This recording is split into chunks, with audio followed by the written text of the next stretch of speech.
Alors ils comprennent, ces hommes si simples, que le prodige a une signification très particulière, que ce n'est pas seulement pour leur donner du poisson que Jésus a fait cela. Ils s'agenouillent devant lui, prêts à obéir à tout ce qu'il leur commandera. N'ayez pas peur, dit le maître, désormais ce ne sont plus des poissons que vous pêcherez, mais des hommes. En cet équipage d'honnêtes travailleurs, il a discerné ceux qui pourraient le mieux l'aider dans sa grande œuvre. Et eux, aussitôt comprenant l'appel, abandonnent leur barque, leur filet, les poissons de leur pêche et le suivent, tout au bonheur d'avoir été choisis par lui. Voyez donc, qui étaient ces 12 amis que le Christ voulut avoir auprès de lui pour mener à bien sa tâche? Oh, ce n'étaient pas des gens puissants et riches, ni des hommes cultivés. C'était au contraire des paysans de Galilée, ou des pêcheurs du lac, ou de très petits employés. Mais si Jésus les avait désignés, c'était qu'ils avaient reconnu en eux les vertus qui leur seraient le plus utiles pour mener à bien l'œuvre à laquelle il les appelait. Une foi totale en lui, un courage à toute épreuve, un esprit de sacrifice assez grand pour leur faire accepter la vie difficile et périlleuse qui allait être la leur. Car vous le pensez bien, ce ne devait pas être très commode ni très confortable de vivre avec Jésus. Lui-même les avait prévenus, ses disciples, qu'il exigerait d'eux le renoncement total à tous les biens de la terre. Ils ne devraient plus s'occuper de leur propre famille, même pas de leur père et de leur mère.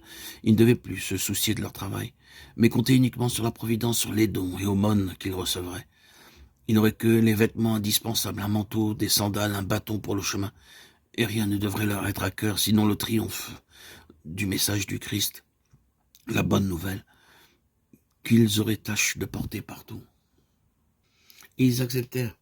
Il faut admirer ces premiers fidèles du Messie, ces pères de tout le christianisme, qui simplement, parce qu'ils avaient eu confiance en Jésus, lui sacrifièrent tout ce qui fait l'agrément de l'existence et furent, dès le début, prêts à donner leur vie pour lui.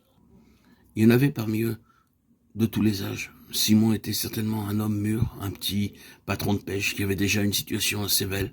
Jean était lui un tout jeune homme, presque un adolescent. Et c'est pourquoi Jésus lui montra toujours une tendresse particulière. Et pourquoi on l'appelle souvent le disciple bien-aimé.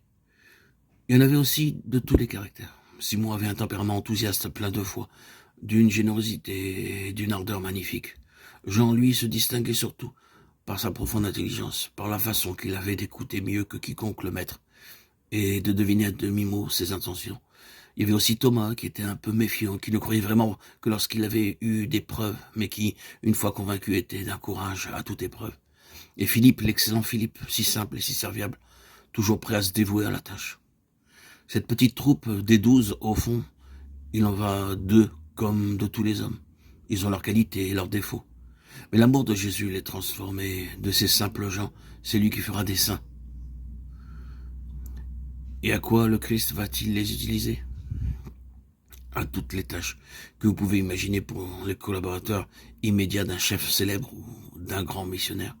Quand il part en voyage vers un nouveau canton, ce sont 2 des 12 qui s'en vont. En avant, préparer le logement, se rendre compte des conditions où il pourra s'adresser aux habitants.